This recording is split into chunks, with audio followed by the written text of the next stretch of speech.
I'm your host, Sam, and today we have a true legend in the house, Matt Kepnes, aka Nomadic Matt. He is one of the original digital nomads. Before all of the hashtags were trending, Matt was out there and he was doing it, blogging from hostel bunk beds, chasing cheap eats in Bangkok, and proving that you don't need a trust fund to travel full time. Your fifth book, that's so exciting, and it just came out this year, 2025 edition. Yeah, How to Travel the World on $75 a day. Fell in love with travel. I love the fact that I could do anything I wanted. Every day was an adventure. I was meeting people from all over the world. I was, getting out of my comfort zone. I was like, oh, I guess you can travel on a budget. Did you have the foresight, like, this is a business opportunity? My goal when I started this was just like, I just wanted to keep traveling. How was that transition for you of being more of an online personality? I don't think myself as not an online personality, but I would not call myself an influencer. I'm a travel writer. What would you say is a travel budget or saving strategy that you get the most feedback on and most rejection on, that it's just harder to convince people to make that shift when they travel? I guess staying in hostels. Do you still naturally travel on a budget? The only part of things that have really changed for me would be food. What are some parting words of advice that we can leave them with to take that leap and just book that first big trip or risky adventure? Yeah, just do it. Nothing matters. Welcome to Nomad Chats, the podcast where we get real and raw with digital nomads who have made the world their home. I'm your host, Sam, and today we have a true legend in the house, Matt Kepnes, aka Nomadic Matt.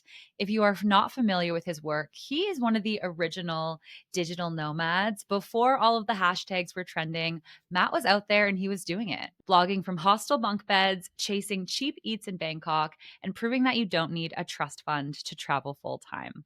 His blog has helped millions travel smarter and cheaper, and his books have become go-to guides for budget travelers everywhere. Today, we're going to talk about the early days of nomad living, what has changed for the better and for the worse, and some of the jaw-dropping stories that you won't believe, including the time he got stabbed in Colombia. So buckle up. This one is going to be a ride. Matt, welcome to Nomad Chats. How are you doing today? I'm doing good. Great intro. Thank you for all the kind words.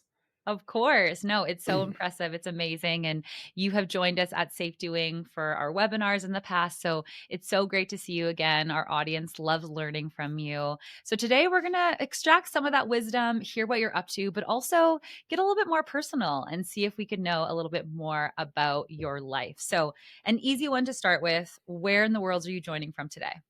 I'm currently in a hotel room in San Francisco. I'm here for a consulting gig I do that I can't talk about because it's a secret consulting gig, but also an event that I'm hosting for my new book. So I'm here for a few days. Okay, nice. Is it are you doing a book read and autographs? What does an event for your book entail? I give like a 20-minute speech just about what the book's about and the current state of travel. I take questions. I mean, I could do a whole hour on questions. People always have a ton. And then I sign some books. And then if people stick around, we usually get some drinks. Nice. And what book number is this for you? You've had a few, correct? Yeah, this would be 5. Okay, your fifth book. That's so exciting. And it just came out this year, 2025 edition. Yeah, How to Travel the World on $75 a day. Came out in March. $75. Okay. Well, we're definitely going to get into that. I just got back from traveling 3 months in a van in New Zealand, and I'm trying to think how far $75 a day would have gotten me. So maybe we can pick up some wisdom from you today, because that seems like not a ton of money. Like, is this number relevant anywhere in the world, or what kind of limitations are we working with? It's an average. How to Travel the World on $75 a day is a rolling average. If you're going around on a typical round the world trip, gap year kind of thing, you're going to visit expensive countries as well as inexpensive countries, and that will all average together. But 2-year trip in New Zealand, you should have got pretty close to that. That's about 135 NZD a day. Your car rental is also your accommodation. So you shouldn't have been too far off. Okay, cool. Great quick math there. And that makes sense. So it's like an average of all the places you typically go. Sometimes it'll be more, but sometimes it'll be even less than that. Okay, so that's encouraging. I read that you grew up in Boston. Is that correct? That is correct. I'm a But you Massachusetts guy. Massachusetts, went to the University of Massachusetts, which I also read as well, but you didn't start traveling outside the US until you were 23. So take us back to young Matt. Like, did you have a desire as a kid growing up to see the world? What held you back from traveling sooner, if so? I never really grew up in a family that was like big travelers. I mean, we did the typical get in a car, drive down to see the grandparents kind of thing, make a couple of stops along the way for, cheesy attractions and theme parks. I did a cruise once. That was pretty much it, and then in college, I always dreamed of doing that crazy spring break in Cancun, where, you just go wild and, I can picture it's it. getting on MTV Spring Break and all that. But I didn't have the money for that. So, we drove up to Montreal because it's the closest place to Boston where you can drink under 21. And then after college, I had a full time job and get 2 weeks vacation a year. But it was like, okay, well, I'm an adult now, I guess, and adults take vacations. I originally was supposed to go to Australia with my buddy Joe. He backed out, but I had already taken the time off, and I ended up on a G Adventures tour to Costa Rica. I don't even know how I ended up on this tour. It's probably something I found on the internet that was in my price range. Um, that seemed pretty cool. And I went there and I just kind of fell in love with travel. I loved the fact that I could do anything I wanted. Every day was an adventure. I was meeting people from all over the world. I was, getting out of my comfort zone. I did a zip line. I'm deathly afraid of heights. But I did that zip line. You do it over like the Continental Divide, and so like it's very high up. I got stuck. Um, so they had to like come out and get me, and Oh that my God. was still hate zip lines. They're Have you fun, been on but one since? yeah, I've been on a few. I hate Okay. every moment of it, but life's a daring adventure, nothing at all, right? So that kind of just made me fall in love with travel. And the following year, I went to Thailand with a buddy of mine, and that's where I met a bunch of backpackers. And I was like, oh, I guess you can travel on a budget. Growing up, in the '90s, travel. This is I think Expedia started in like '98 or whatever. Travel was all about hotels and resorts and cruises and tours. So like my perception of travel was that it was the luxury that you did once a year for 2 weeks. You come back with a tan, make everybody jealous, and then you wait a year. Um, and so meeting backpackers for the first time kind of awakened everything that, oh, maybe you can do budget travel. Maybe it's not just what you do when you're in college studying abroad in Europe. Yeah. So it was that bigger trip to Thailand where you ultimately were like, okay, I'm going to put a pause. You were on track to become a history teacher. Is that right? Yeah, I went to school to be a history teacher. However, I graduated during a recession, Okay. um, one of many in my lifetime. They don't seem to end.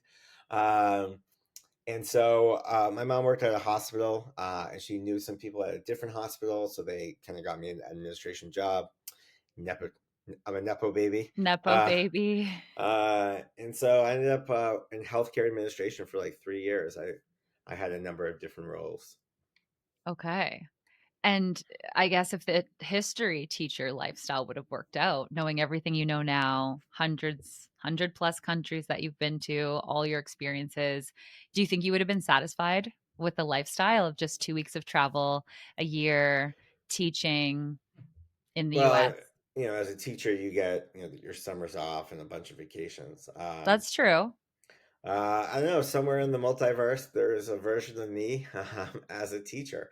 You know, I don't. I can't say. I do like. In a way, I'm kind of a teacher still. and I have thought about teaching. But I went to school actually to be a high school history teacher. So, you know, being 22, 23, teaching 17-year-olds, there's just not enough of an age gap Yeah. there because, I mean, you're as old as their like older brother, right? Yeah. Um, so there's just not a respect there. But I would go back now. I mean, I've thought about teaching college writing classes or something. That's something I'll probably look into now that my travels have slowed down a bit. Mhm. Well, I like that answer of just understanding there's multiple different ways that Matt could have lived and many different ways you could have been happy, and this is just the path that you're on right now, but that you can see other versions of yourself and can find a way to be like, "Oh, that could have been interesting too," versus some people just feel so strongly like, "No, there's no way this is the lifestyle everybody else is doing wrong." It seems like you're like, "Well, no, this is just one way I'm living, and there could have been other ways that would have made me happy too." Life unfolds the way it should. There you go. And it's also cool that you are using those teaching skills and that passion for teaching. So you have various different revenue streams. But when you come back to the beginning of how this all started with that trip and returning from Thailand or whenever you did leave, thinking, okay, I'm actually going to try to do this full time, you were also starting your blogging business and your content marketing business at the same time. So what was more of the driver? Was it I want to travel more, or did you have the foresight like this is a business opportunity, I'm heading somewhere with this travel blogging, and like how far could you see into the future from a business perspective? Oh, I can see 50 years into the future. I'm just the Oracle of Boston. I'm the new Warren Buffett. My goal when I started this was just like I just wanted to keep traveling, and I naively thought I could be a travel writer. I was like, oh, well, I've traveled. I like to write. I can easily get paid to travel. I'll be a Lonely Planet author. Okay. Um, so the original website was basically just sort of like an online resume. It had a blog component. It had like I had a section for like travel news. And it was mostly like where editors can find me. So like my about page, also had like my clippings. Like here's articles I've written around the web, um, and that was very small. I didn't have like products and have travel guides. And think about design. None of that. It was just like here's a What simple was website. the original URL? Still Nomadic Matt. Oh, it still was Nomadic Matt. Yeah. Okay. Original one. Cool. Yeah, I originally wanted to do Matt does the world, and then my friend said that was too sexual, and I was like, yeah, that's a good point. Um, and so um, he was like, what? He's like, you're like kind of nomadic, and I was like, okay, nomadic Matt sounds okay, and so I'm glad I Hmm. went with that. It's a better Yeah. moniker than Matt does the world. It works out for you. Yeah, he had the business foresight, not me. Okay. So you were thinking pretty modestly. It was more about let's just keep this going. And you even kind of even saw yourself more as an employee still. Like you thought yourself as being a contributor to Lonely Planet rather than creating this entire brand with all these revenue streams as truly an entrepreneur. Is that right? Yeah, I mean, I just wanted to do enough freelance writings where I could just keep putting off the decision to go back into the real world as long as possible. The goal, like, was just like, I went traveling again. I moved back to Thailand to teach English. I moved to Taiwan for a bit to teach English while I worked on this. But it was really just like, how can I make money and just not do corporate or put off corporate until I figured out what I wanted to do, which was not corporate. Yeah. How quickly did you start thinking differently where it was, well, I'm obviously never going back to corporate. I have an audience here. I'm starting to think about various ways I can monetize. I'm now working with advertisers. How long did that take? Um, in the beginning, this is back like to 2008. Google was very basic then, and you could easily manipulate Google. And so people would buy links, right? More links, higher up, right? So people would just, $100, put a link up, right? And so that was a lot of the ways people made money back then. And then through Google AdSense.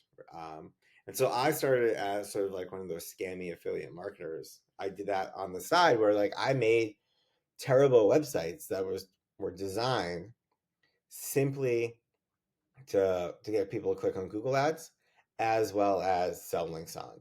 So I had one on like training a beagle. Do I train beagles? Heck no. I paid my friend's sister, who is a dog trainer, to write a bunch of articles. I had one on like growing corn. Like you hired somebody in India to write a spammy article, but the whole goal was just to get ads. So I did that for a while, and that kind of made a good amount of money. But then my mentor at the time, I forget what those guys' names were. Actually, it's been so long. There was a whole cottage industry of this, but he was just like one day on one of our uh, session calls. He's like, Matt, you actually have this travel website that has people that comment, subscribe, like, follow you, you interact. Why not just do that? Like, you actually have something there. Um, so I was like, oh, you make a really good point. So I kind of moved full time into that. I left all these sites up until Google just was like, wait, this is all spam, and then that went to zero. But by then, now we're talking end of 2009, 2010, and that website just kind of like by then, Nomadic Matt was making enough money uh, where I could travel and full time on that. Hmm. It's interesting that you called your original work kind of spammy or scammy websites because you were still reaching out to people who could provide true, honest answers to the questions that you were providing articles on. So, did it feel like you were doing something unethical at the time? Because you speak about it as if it was like, oh, what are those people? Or did you have a sense of pride in what you were doing? Like, wow, I'm crushing it. I'm traveling the world, making this money. It's slightly passive. Like, did you have pride around this? No. Um, the dog. So I had two dog websites: How to Train Your Beagle, and How to Train Havanese Puppies. Um, those were legit because my friend was a dog trainer. But the one on like turtle care, I went growing corn, pigs. I just hired like some random dude off Upwork. I think it was called something different back then, and was like make some articles. And back then you could actually still do it on Blogspot, which was Google's blogger platform. And so it would be like growingcorn.blogspot.com, right? And then you would pay a service, and they would you like write one article, and they would spin it into like 100 different versions by mix, and then it would go out to all these like random websites with links back. So it was super scammy. There was a loophole in Google that lasted up until about 2009, 2010, and then, but none of it was legit content. Most of these sites that existed at the time, uh, very few were legit because everyone was just trying to find a keyword that was easy to like milk. And also back then, you could put affiliate links in Google Ads, right? So like you would run a Google ad to say, um, you know, a credit card, right, or insurance, and it might cost you $10 to run that ad because it's a high value thing, but you get 50. And so people were just spamming Google Ads. They were spamming Google, but Google got wise eventually. Okay. So it sounds like you think it was maybe a bit easier back then to capture attention on the internet. Is that fair to say? Well, I would say that from a blog, like if we just want to go back to blog, yeah, because there was no social media back then, right? So it was just blogs. I think I started before YouTube. No, I think YouTube had just barely existed then. But as a blogger, sure, just way easier to find and capture attention. But for what we're talking about, it's not really attention. You're just capturing clicks. Yeah, that's fair. And it sounds like what saved you was building a brand around Nomadic Matt and actually owning that audience and having a bit of a list of followers and loyal readers who would come back that when the technology changed, you didn't get screwed over. You were actually able to not be affected by that and still have these other aspects of your brand. When did you start feeling like you're more than a blogger and more of a little bit of an influencer? Like you are kind of now the face of this brand.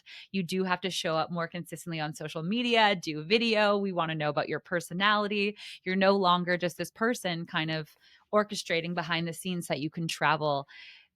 How was that transition for you of being more of an online personality? I've always been I am still an online personality. I For mean, sure. More than ever, just maybe. just blogging. So I never, I don't think of myself as not an online personality, but I would not call myself an influencer. I'm a travel writer. What's the difference? I write books, and that's I write articles. That's words are my bread and butter. Okay. Is there I write something of posts. Yeah, and I do video. But like, would you call? I mean, Rick Steves, right? What's Rick Steves? You'd probably call him a travel writer, right? Well, I guess it depends on your definition of influencer. I think, do you have the ability to influence decisions from your followers? Do you have influence over where they spend their money or how they spend their time? And if the answer is yes, then I mean, brands are going to be like, let's Okay. work with Matt. If you want to get into the semantics of it, what is Stephen King? I think he can be both. Right. So people have influence, but they are Influence. not influencers. Okay. So I'm a travel writer, and based on Yeah. that, people make decisions. The same way, Yeah. like if Stephen King has a new book, might go buy his book, or if he Yeah. recommends a book, I might buy that book he recommends because I value Hmm. his opinion. So Hmm. I think, but people have influence, right? Your doctor is not a medical influencer; he's a doctor, and Yeah. then So I think I hate the term influencer because it doesn't describe anything, right? Hmm. You know, what does that mean? Like, um, it's just a social. Like, I get the context in which people use it as a way to describe online creators, but it's not. It has no meaning. Yeah. So is it more that you just don't think the word lacks substance, or do you think that there's something about the digital nomad travel influencer scene that just doesn't sit right with you, where you don't want to be associated with that community? Column A and column B. I mean, I don't think the word has any substance because it doesn't describe anything. It's also kind of Okay. egotistical, like, oh, I'm an influencer. People, I'm important. No, no, no. You are um, a photographer that people like. You're a YouTuber people like. You are a writer people like. You are a financial advisor people like. Like that Mhm. has a job, that has a definition. It describes what you do. But then I think the whole influencer thing is, can sometimes be crowded and just like pushing, like, you're basically just marketers for brands. Yeah. Like if someone gives you a check, you'll talk about how great it is. Mhm. It sounds like it's the talent piece that you want to really identify as. Like you have a talent. It's more than just that you're popular. You're a skilled writer, a skilled entrepreneur, a skilled teacher. And some of the examples you had are, yeah, people who have a skill, and that skill is what gives them influence versus maybe just other types of influencers where it's not necessarily a skill. It's more just about popularity and, yeah, being a marketer for brands. And I think that's the distinction for you. Yeah, there's a lot of people who all they do is just post branded content or shallow content. My buddy Clay has always said, the people that stick around the most make learn from me content, not look at me content. Mm. Um, and eventually people get tired of the reality show, and Yep. so then those people rebrand into a different niche that don't know them. Picking back off of what they learned, whereas like the people that stick around the most are the people that teach. Okay. I respect that. So, give us a little preview of your teaching, your latest book, How to Travel the World, $75 a day. Your original book was traveling the world on $50 a day. So, tell us a little bit what has changed since then. What is making it harder to travel more cheaply, if anything? What's making it easier? Tell us the state of the world of this book versus the first. Yeah, first edition of the book came out in 2013. So it's been 12 years, maybe more, depending on when someone's listening to this. And prices change. Especially post pandemic.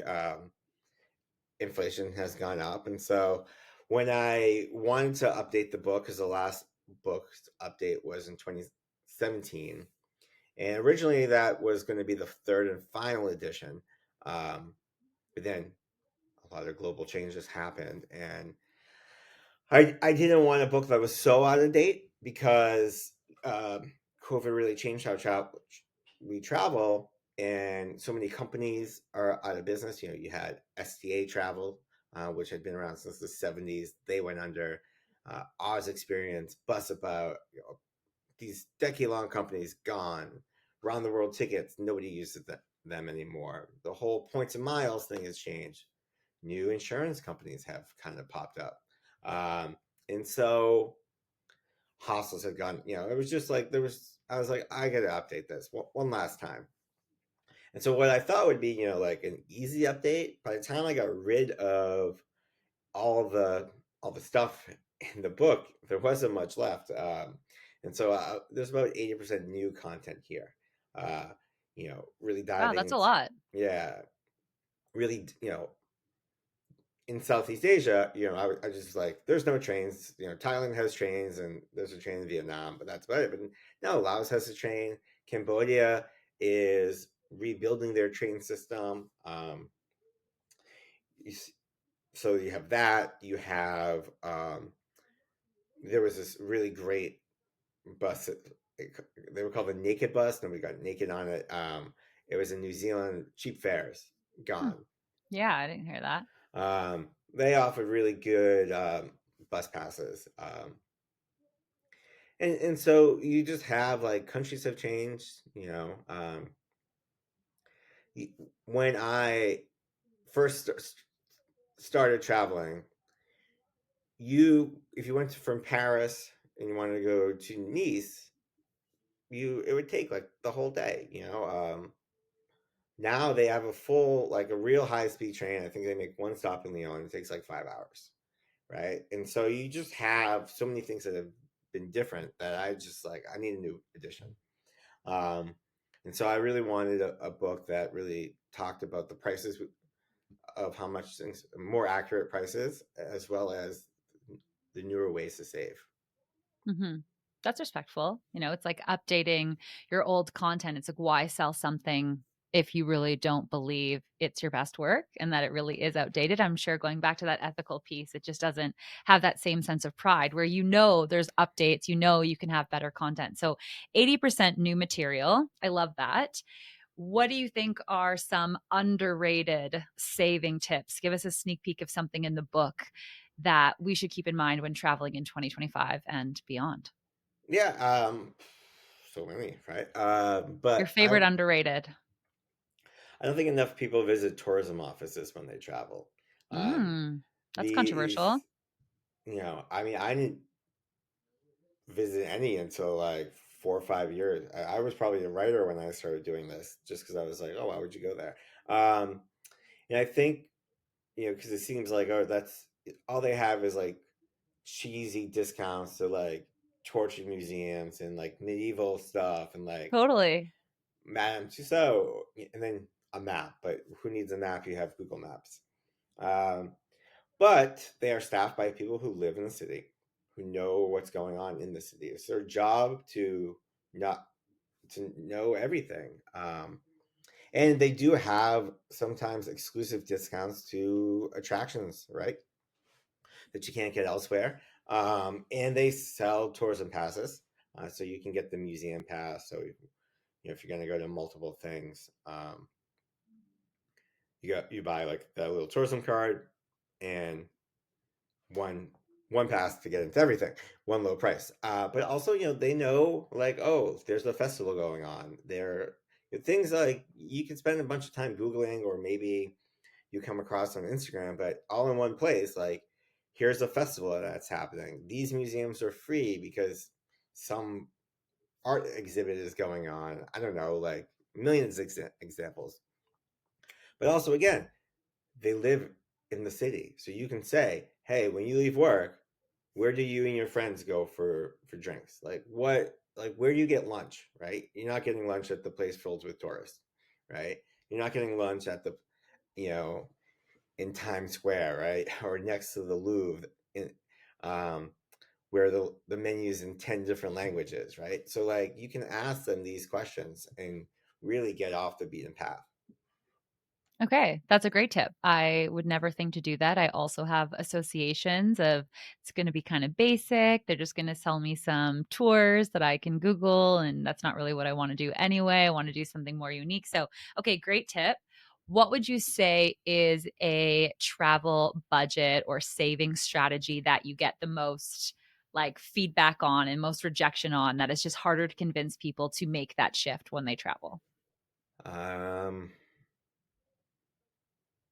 Nothing comes to mind really where someone's like where people are like, this is a hot take that only I know that everyone's wrong. I mean, I would say that, I guess staying in hostels, most people think that hostels are, really for young people, or that they're not like nice.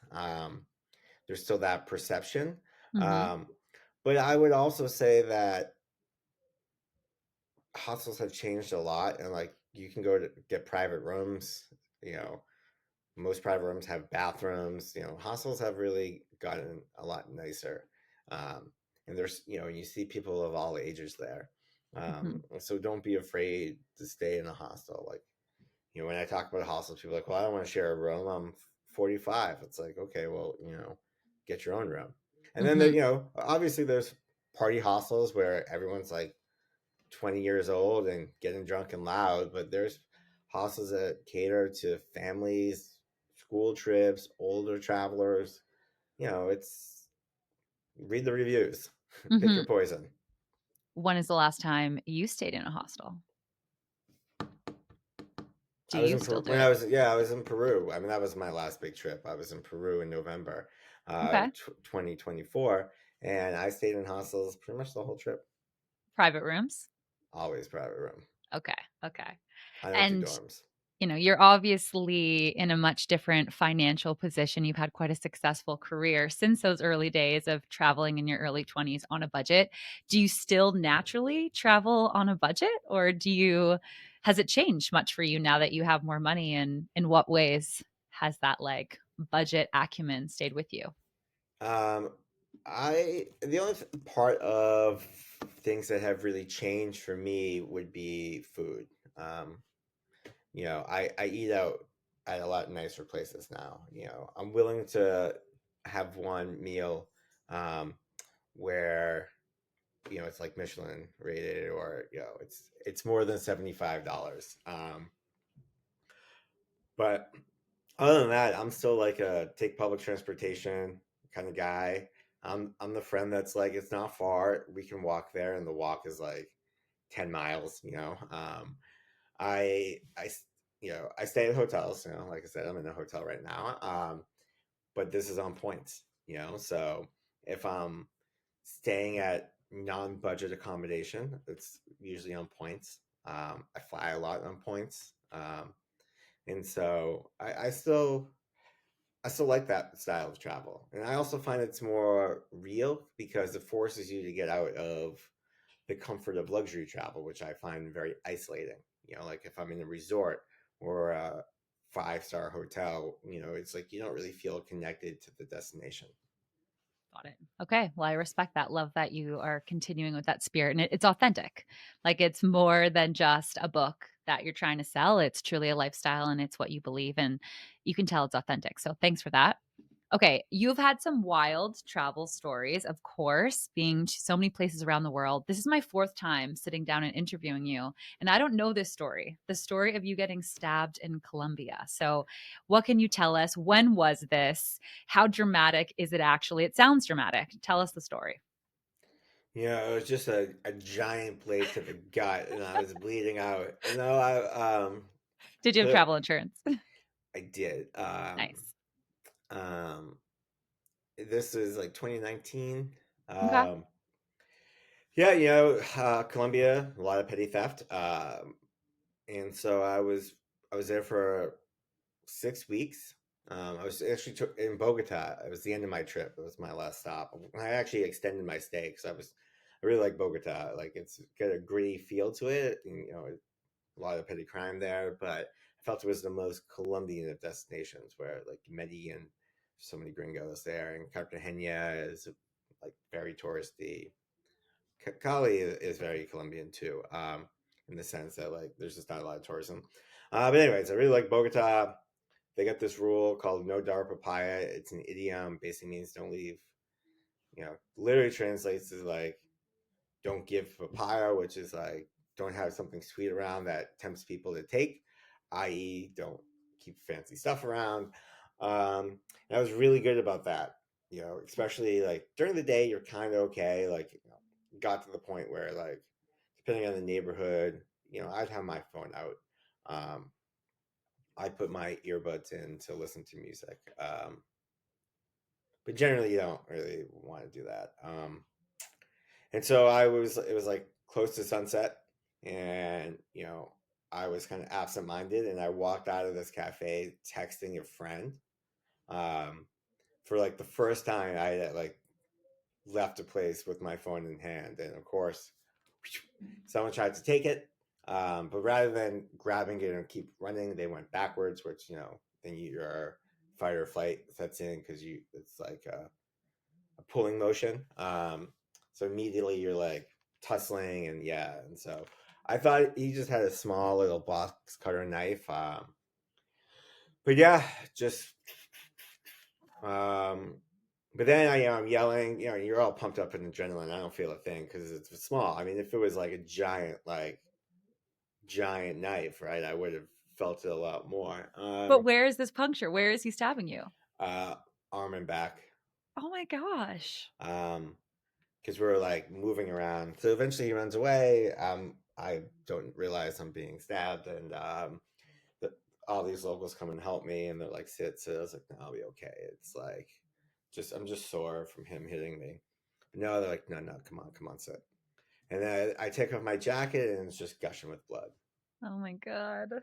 And I literally, but the two funny things from this: one, as I'm crowded around, all these locals, the gringo that just was getting beat up. This little when they take off my jacket, blood pours down my arm, and this little old lady goes, oh, "Dios mío," like it's a movie. Um, I remember that. And then they're like, "Listen, the ambulance, it's going to take too long to get here, but the police will take you to the hospital." And I was like, "Okay," because they were like, "Well, we'll take you." Actually, no, there's three actually funny parts about this story. Um, so before I get to the police thing, the second funny part is the neighborhood committee, because in Colombia, the neighborhood sort of hire their own security. Like there's like a neighborhood watch kind of thing, right? The committee that dealt that for, I was in La Candelaria, which is sort of the touristy area, staying near my hostel. My hostel owner was actually the head of this committee. They were having their meeting while I was outside getting robbed or attempted rob, which is kind of ironic. But then the police take me to the hospital. And so I have like basically a police escort. There's a car in the front, there's a car in the back, and then there's me in this open air truck.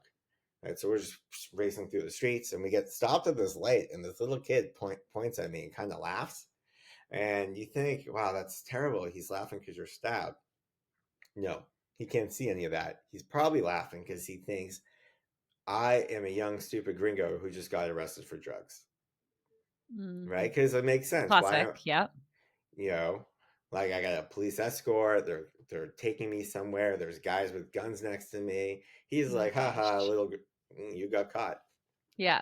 They went to the hospital. They stitched me up. I flew home the next day. I actually got pulled over by the TSA because like, who buys the last minute tip from Bogota to back home? Drug dealers. So they searched for everything, and and I was like, listen, look at me. They're like, oh, okay, I get it.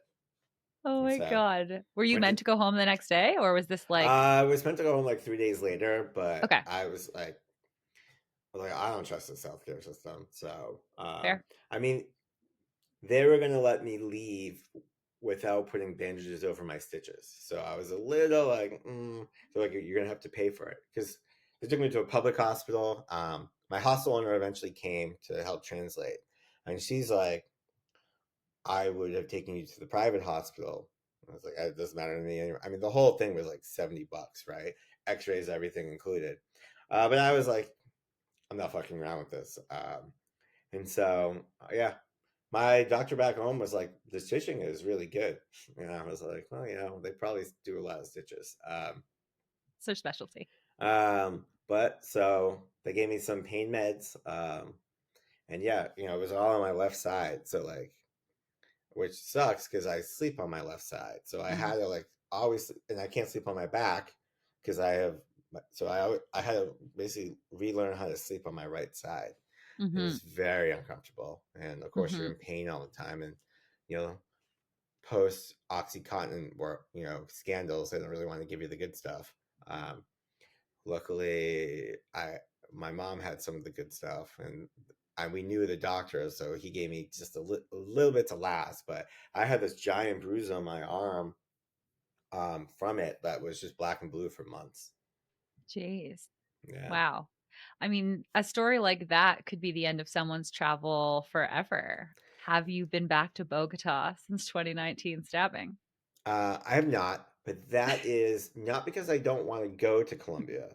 Colombia is a Mhm. beautiful place. In fact, when I Mhm. wrote the article about this, it was the last thing I wrote about Colombia because I wanted to do all the positive stuff first, and I wanted to Yeah. reference that. But I said, don't let this stop you from going to Colombia. Just make sure you don't keep your phone out.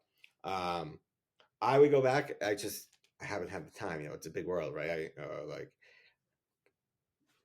I mean, one, there was 2 years of a pandemic, so it was kind of hard to go places. And then, I've just been to Peru. I've been going to other places. It's just I don't travel as much as I used to because I'm older and I'm just like I like my bed and I like going to the gym. So yeah, but yeah, I had the travel insurance and they covered the flight and they covered the $70. I mean, I wasn't going to go broke over $70, but a last minute but well, they had two tickets left. One was a first class ticket and one was economy.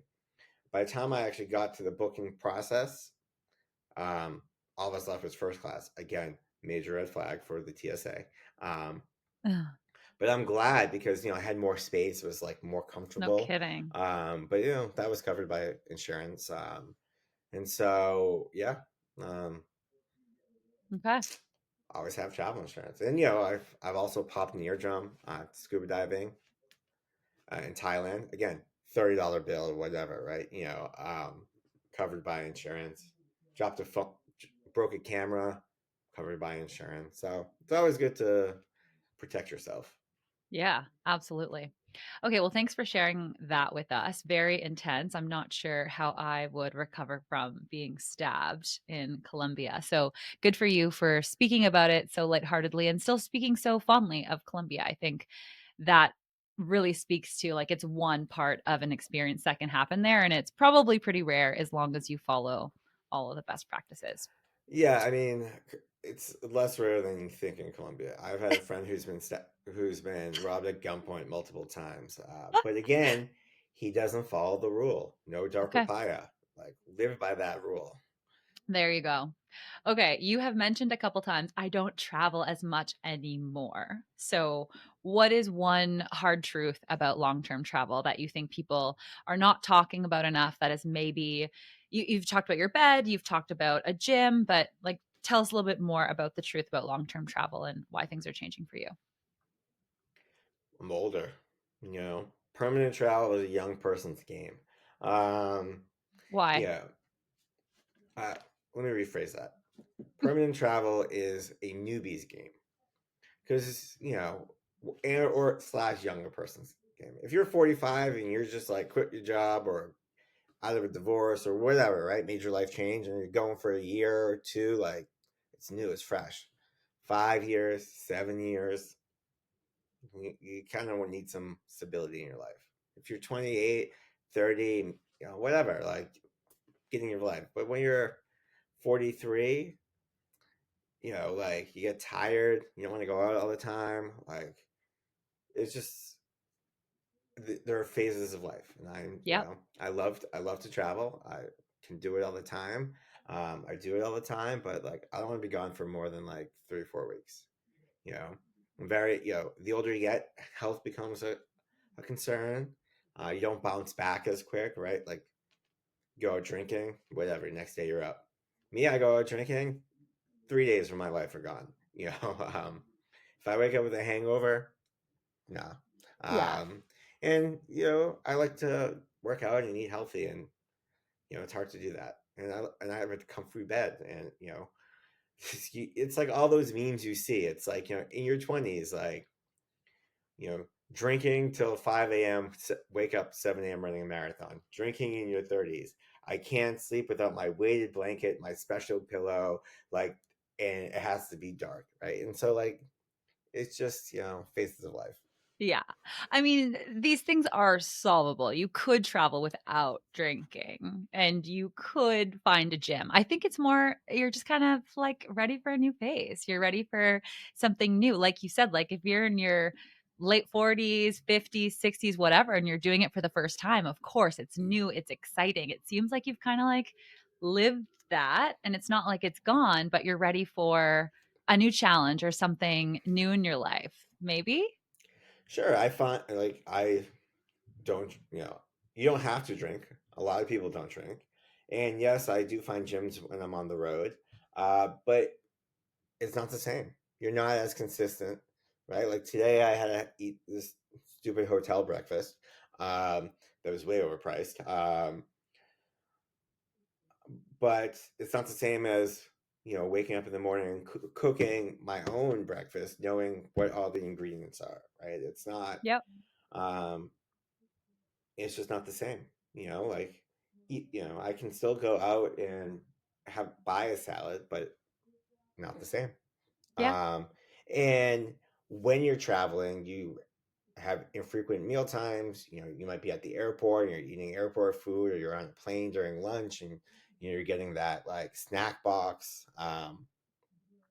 You skip the gym a couple. It's like you can work out. I know people who run every day when they travel, but even they will tell you they love being back home because it's just better consistency and focus. Okay. I respect that.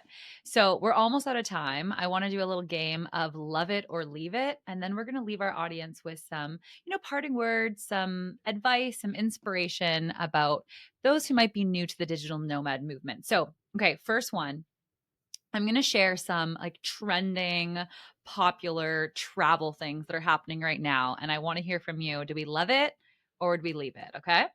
Okay. First one. This is all over my Instagram. I'm dying to know. The turtle travel neck pillow. Love it or leave it, Matt? This is gonna sound super bougie, but talking about old age, I don't use it because I fly business class, because I use points. So I save all my points. So when I fly, I'm sleeping Got because it. I have crazy insomnia and I cannot sleep otherwise. But I think it is a good product, and so I'm gonna go with love it. Have you tried it? I did it at home just to see how it works, but Yeah. again, like I cannot sleep that way. Like Yeah. I have friends that they use it all the time, swear by it. Okay. You know, Specifically the turtle. It looks right? cool. Yeah. Yeah, It looks like a cool innovation. yeah. Okay. And So then granted, you're, I'll probably end up using it if one day I have kids, because like I have enough points for one person in business class, but three, so we're gonna be in the back, right? rock, paper, scissors, who gets it? Okay. So then is it a leave it for the airplane foot hammock? I'm guessing if you're I don't even horizontal, know you what don't that need it. is. It's like one of those things you attach to the bottom of the seat in front of you and you can like keep your feet up elevated. No, pass. No need, no need. Okay, Apple AirTags in your luggage. If you're checking a bag, love it. If I check a bag, yes, but I very rarely check a bag, so Okay, good for you. Compression socks for flights. Love it or leave it? love it. Love it. Okay, taking red eye flights to save on hotel nights. Um, Up to you. Up to Not you. It's not for me, but Nope. it's again, Even in business class. I I mean, w- are we just talking like LA to New York, right? Like that's like a 5 hour flight, so like you're not really getting much sleep. I don't mess with my sleep. So like I will take the flight. Like I go to Europe, right? Based in New York most of the time, so I take a lot. Or if I'm in Austin, I like those flights because that's enough time to have a full night's sleep. But if I'm leaving from New York, I will take the earliest flight possible, like 4 o'clock, because I will land at like 5 a.m. and I will go to my hotel, and um because I have status, I usually stay at this one Hyatt. I check in and I go right to bed because I cannot sleep on a flight that's 4 or 5 hours. So I personally do not mess with my sleep. Um, but I got a friend, my buddy Scott, he's like, he takes a 10 o'clock flight, sleeps like a baby. So red eye flights is if you can sleep. Yeah, I'm a fan. I also have a prescription sleeping pill, and that really helps. And you just wake up and you enjoy your layover, and then you do the red eye the next night if you're going somewhere far. Yeah, I cannot. I have tried. Air France runs a like 10 o'clock out of JFK, and I'm like, oh, that's perfect, right? Like be 11 o'clock by the time like they're doing everything perfect. I'll sleep like 5 hours. You know, nope. They do meal service till midnight. I'm just like, you know what? I can't win. Got it. Okay, last one. Booking a mystery trip and only finding out the destination when you get there. That sounds super fun. Sign me up. Have you done it? No, but I mean, are you going to book me a mystery trip now? I've been seeing travel influencers or content creators do the thing where like decide where I go next, and it's this whole thing. I don't know if it's just for the content, but it's a thing. I think it could be cool. I don't know if I'd know how to pack.